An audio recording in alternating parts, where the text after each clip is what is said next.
I'm 9, and because food is important in Year of the Dog, we introduced ourselves with our favorite foods. My favorite food is Cobb salad without the eggs. I do not like the eggs. And my name is Claire, and I am 11, and my favorite food is Japanese food. So we have a lot of questions from girls around the country about Year of the Dog and becoming an author and illustrator. What is your favorite part about being a writer? What is my favorite part of being a writer? Okay, so there are many parts that I like to do in writing, but strangely enough, the part I do not like to do is the actual writing. I like when the book is done. I like having written rather than actually writing. I find writing actually quite difficult.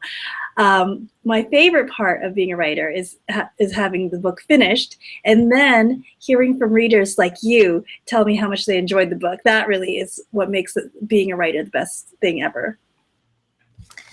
And so another question from Shannon is, what is something that you would love to write about someday but haven't yet?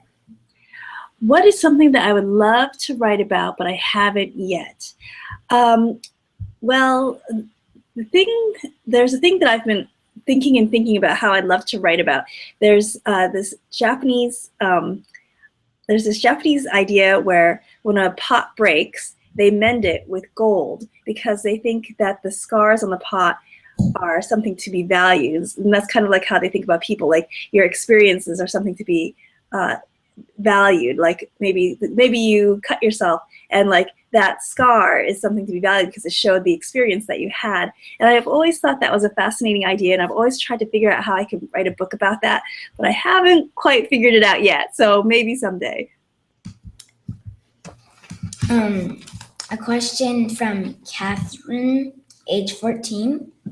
What was the hardest part about writing your book?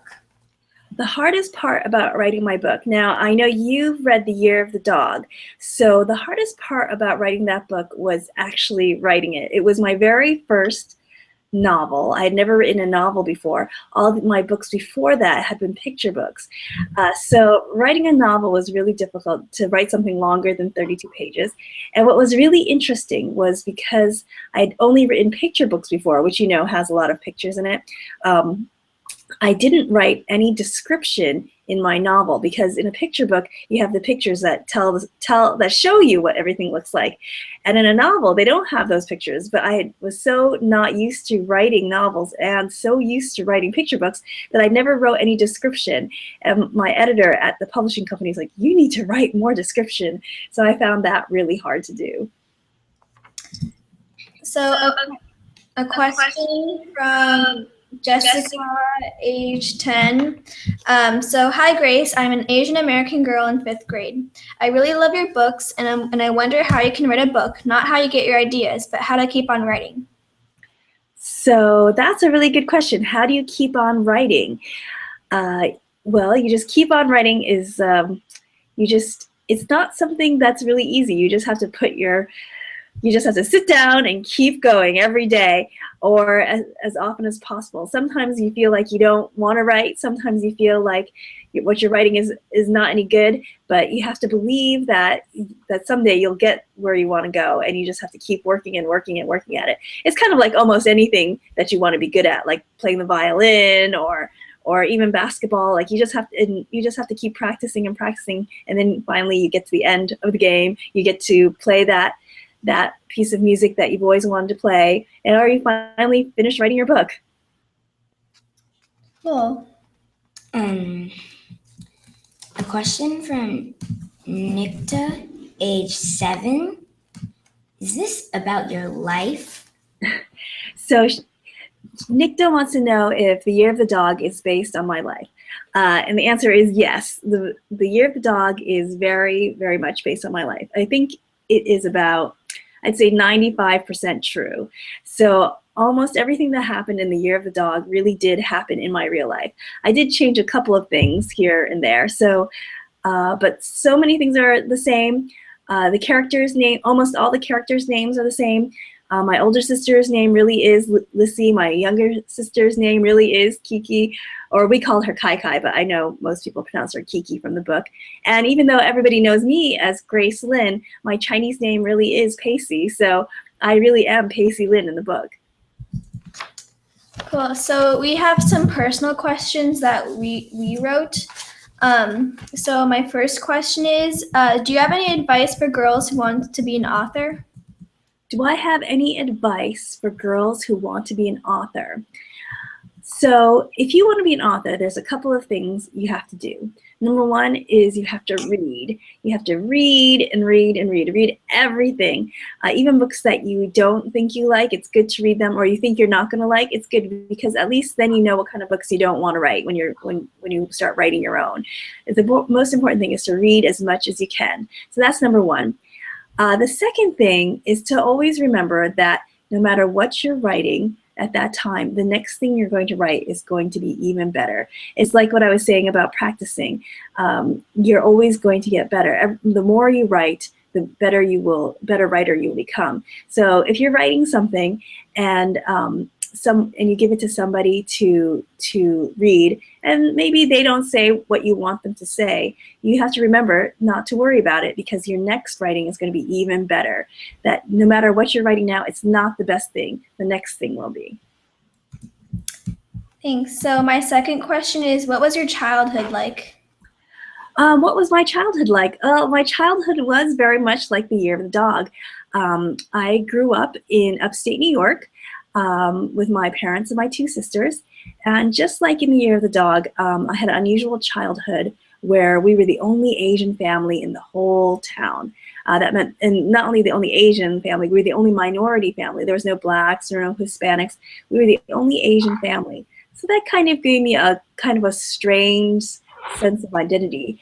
But even with that strange sense of identity, I still feel like I had a pretty happy childhood, which I hope you can tell by my books, The Year of the Dog and The Year of the Rat. My first question is, what do you think is special about friendships between girls? Oh, that is a very good question. What do I think is special about friendship between girls? I think friendships between girls is extremely special. So in my book, The Year of the Dog, you'll read how Pacey is the only Asian girl in her class until another Asian girl moves into town and they become very best friends. And then you'll read in The Year of the Rat how that best friend Melody moves away, but they stay in touch.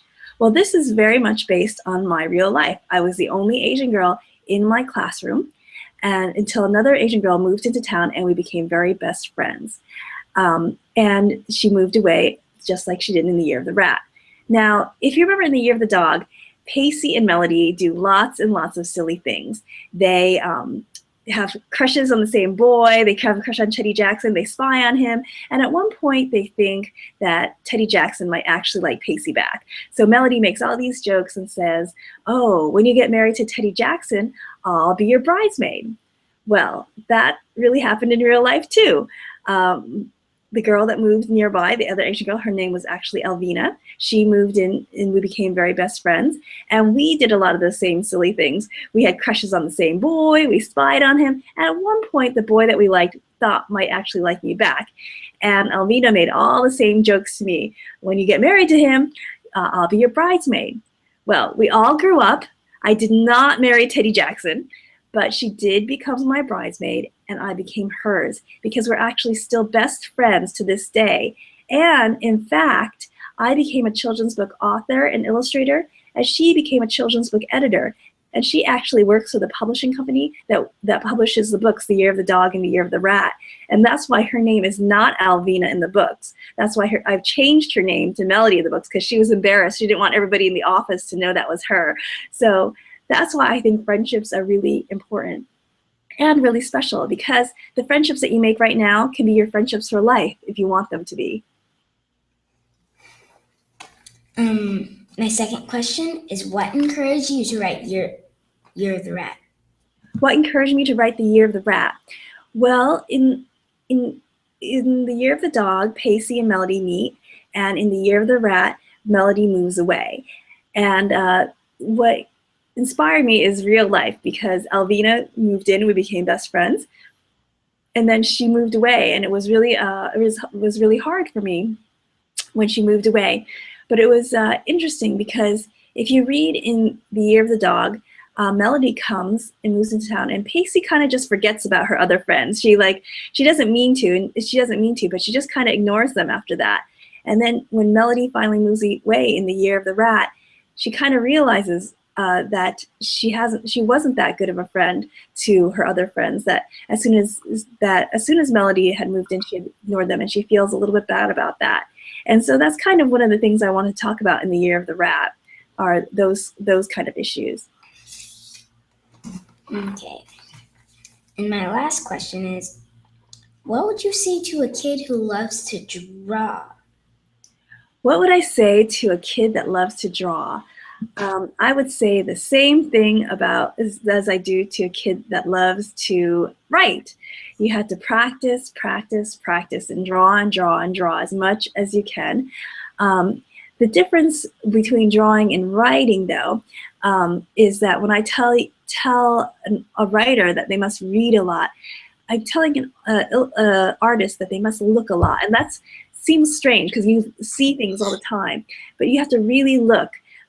You have to really look at things and pay attention to a lot of details. That's really important. And then you have to practice drawing. So those are two things that are really important for an artist. Okay, so another question is from Isabella, age 10. How do you come up with the titles for Starry River in the Sky and Where the Mountain Meets the Moon? Okay, so you're talking about my book, Starry River the Sky and Where the Mountain Meets the Moon. Those books, those are these books here. I brought them here. These are probably my most popular books. I had a really hard time trying to come up with the title for Where the Mountain Meets the Moon. The first title for that book was supposed to be Never Ending Mountain, and everyone said, oh no, don't call it Never Ending Mountain, that sounds depressing. And I was going to call it The Old Man of the Moon, and they said, no, don't call it The Old Man of the Moon, that sounds horrible. And finally my editor says, we need something that sounds really magical and poetic, like the last line in your book. Your last line in the book is Where the Mountain Meets the Moon. You have to come up with something like that. And I said, well, why don't we just use that then? And she said, oh, all right, we can use that. And so we just used the last line of the book for the title. And then Starry River the Sky, we said, oh, we used the last line of the book for Where the Mountain Meets the Moon. Let's do it again for Starry River the Sky. So we did. Cool. Question from Omu, age 7. How did you come up with the book? Okay, how did I come up with the book? I'm guessing they're talking about The Year of the Dog. Does she say which? Okay, how did I come up with the book The Year of the Dog? So a lot of times students ask me, why did you become an author and an illustrator? And I tell them the story, and after telling the story of why, I realized it might be a good idea for the book. And the story is that when I was in, I think, 6th grade, I wrote and illustrated a book, and I sent it into this big national contest. Now, if you've read The Year of the Dog, you know that Pacey wrote and illustrated her own book, and she sent it into a big national contest. Now, Pacey sends her book into this big national contest, and if she had won 1st place, they would have published her book. But she didn't win 1st place. She won 4th place. And with 4th place, she also won $400. I'm gonna sneeze. Excuse me. So Pacey won 4th place, and she won $400. Now, part of that is true because, like I said, I wrote and illustrated my own book, and I sent it in this big national contest. I did not win 1st place. I also won 4th place. However, unlike Pacey, I did not win $400. Instead, I won $1,000. So after I won $1,000, I was so excited, and I said, oh my gosh, I want to be an author and illustrator forever, which is just like Pacey in the book. However, Pacey, of course, only won $400. Now, this is really interesting. Remember how I said that The Year of the Dog is about 95% true, not 100% true. And that's because of little details like that. Because what I wrote Pacey won 4th place in the year of the dog. I said Pacey won 4th place, and she won $400. The first time I wrote it, I said Pacey won 4th place, and she won $1,000, and I sent it into my publisher. And my publisher circled 1,000 and said, $1,000? That doesn't seem very realistic. And I said, what do you mean it's not realistic? That really happened. And they said, oh, no one's going to believe that you won $1,000. So I said, okay. And I crossed out 1,000 and I made it 400. So this is an example of something that was true that I had to make into something that was not true to make it believable for the readers. So that's why The Year of the Dog is not completely nonfiction. So another question from Omu is, why does Pacey like Teddy? Why does Pacey like Teddy? Well, he was based on a boy that both Elvina and I knew in elementary school. And why did we like him? I think just because we thought he was just so cute. not because he was so special. Not that because he was like he did anything particularly special. Just because we thought he was cute. Another question from Omu. Why is Lizzie sometimes mean? Why is Lizzie sometimes mean? Because, like I said, it's based on real life. And Lizzie in real life, when she was the older sister, she was sometimes pretty mean to me in real life. I don't know if any of you have any older sisters, but maybe some of them might be a little mean to you sometimes. That's how Lizzie was in real life, too. Yeah. So another question is from Omu is, why does Kiki copy her sisters? Why does Kiki, well, we called her Kai Kai, but Kiki, why does she copy us so much? Well, that's because it's based on real life too. I don't know how many of you have younger sisters, but if you have younger sisters, you might notice that they tend to copy and follow a lot, which is what Kai Kai did a lot to me and to Lishi in real life. Okay. Another question from Omu. Why does her mom sleep in school? Why does my mom sleep in school? Well, she only fell asleep that one time. I know you're talking about the story that she told where she went to school, and every day in school, the principal and the guidance counselor and the vice principal would give these really long speeches, and everybody had to listen to them. But it wasn't like here in the US where you could just sit in your classroom and listen to them over the loudspeaker.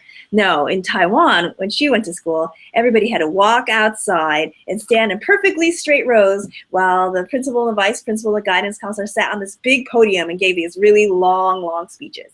And my mom said it was really, really boring.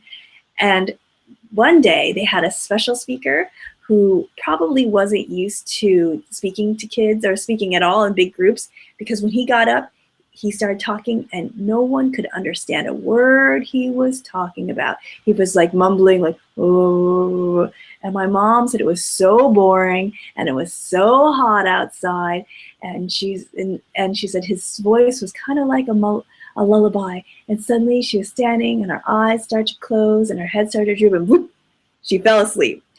And when she woke up, the speeches were over, everybody had walked inside and they left her there all alone, standing asleep, and she got in a lot of trouble. But so why did she fall asleep in school? Well, she didn't want to fall asleep in school. She just happened to because she thought the speeches were so boring. So the last question from Omu is, why does the grandpa get rich? So why does he get rich, or how does he get rich? Why does he get rich? Okay, so in The Year of the Dog, my mother tells a story about how my grandfather got rich. And he got rich because when he was first starting as a doctor, nobody came to see him because he was this young doctor, and nobody wanted to trust this young doctor with no experience. But so at first he didn't seem like he was going to be very successful, and didn't seem like he was going to get rich at all. But one day, a poor peddler had gotten in an accident, and he was very, very badly injured, and he was rushed into my grandfather's office, and my grandfather hurried in to save his life. And after he saved his life, he left him in his office. My grandfather left this peddler in the office and said he would check up on him in the next morning. But when my grandfather woke up the next morning and went to check up on the peddler was gone. And the reason why he was gone was because the peddler knew that he could not pay my grandfather. In fact, the peddler had gone to 2 other doctors, the older doctors that had more experience first before seeing my grandfather. But the other doctors refused to do anything to help him unless he gave them money first. And since he didn't have any money, they wouldn't help him. But my grandfather, because he was so inexperienced, didn't even think about asking for money and just hurried to save his life. And so the peddler, that's why the peddler left, because he knew he couldn't pay my grandfather for his services. So my grandfather thought that didn't look like a very good start for his business. That looked like his first job that he ever did was going to be free of charge.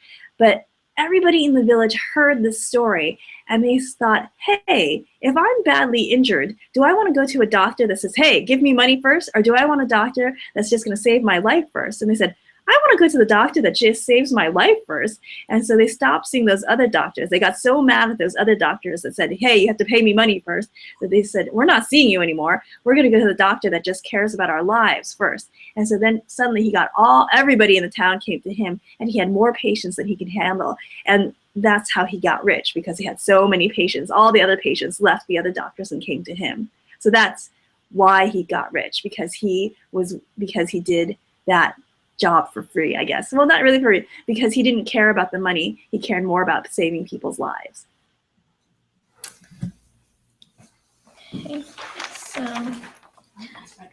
Okay, so Will you show us how to draw a dog? Sure. Okay, so I have this big thing of paper here. Okay, so are you guys gonna draw along too? yeah. All right. Okay, so to draw a dog is very easy. As long as you know how to do this one thing. Hold on, I'm going to move this so everybody can see. As long as you know how to do this one thing, you can draw a dog. And the one thing, well, first thing, before you start, look at your paper, right? This is the top of your paper. This is the middle of the paper. This is the bottom of the paper. You're going to start your picture in the upper middle. Don't start it at the very top. Don't start it in the middle, and don't start at the bottom, because you'll run out of room. You want to do the upper middle. So find the nice upper middle. And when you're in the upper middle, you want to make a nice 5. Can you see that? All right. So if you can draw a 5, you can draw a dog. It's very easy. Of course, it doesn't look like a dog yet, right? So what you want to do is go to the top of your 5, and you're going to make a sideways L. And when you say sideways L, you go up and over, like that. Do you see how it's an L? It goes up and over. Because the L, that means the over is longer than the up.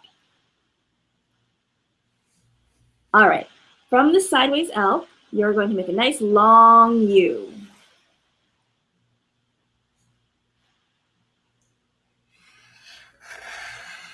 All right. Now, from that long U, I want you to make a short line here. And then make a short line here. Connect those 2 lines together.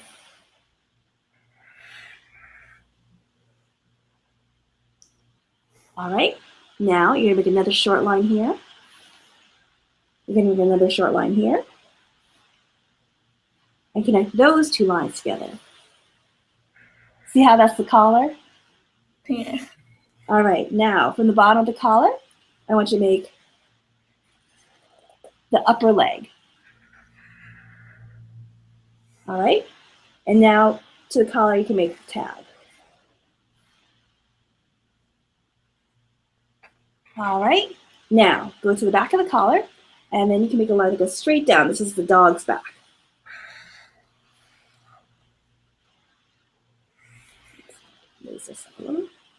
All right. Now, let me make sure. Now, what you want to do is you're going to make a line. Okay, so you might want to watch just first. You make a line that's going to come all the way over. Make it come all the way over, and then curve in. And another small sideways U. It's going to make the bottom leg.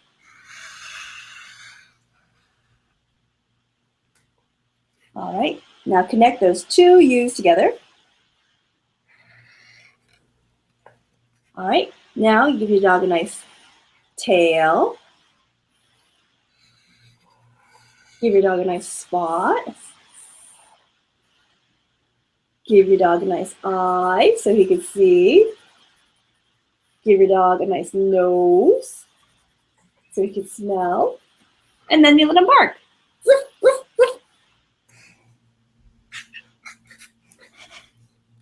And you should have your dog. Yay. Awesome! Those are great.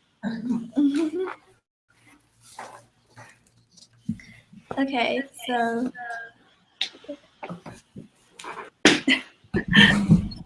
Thank you. Thanks.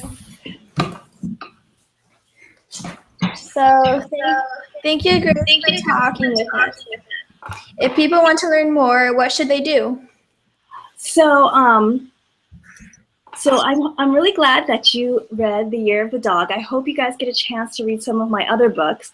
After The Year of the Dog, there's the other Pacey books, which are The Year of the Rat, and then there's Dumpling Days. So those are all the Pacey books. But I also write other books. It's called, which one of your readers alluded to. It's is Where the Mountain Meets the Moon, and the companion book, Starry River the Sky. And right now, I'm writing the third companion book to it. It's called When the Sea Turned to Silver. And that book comes out next fall of 2016.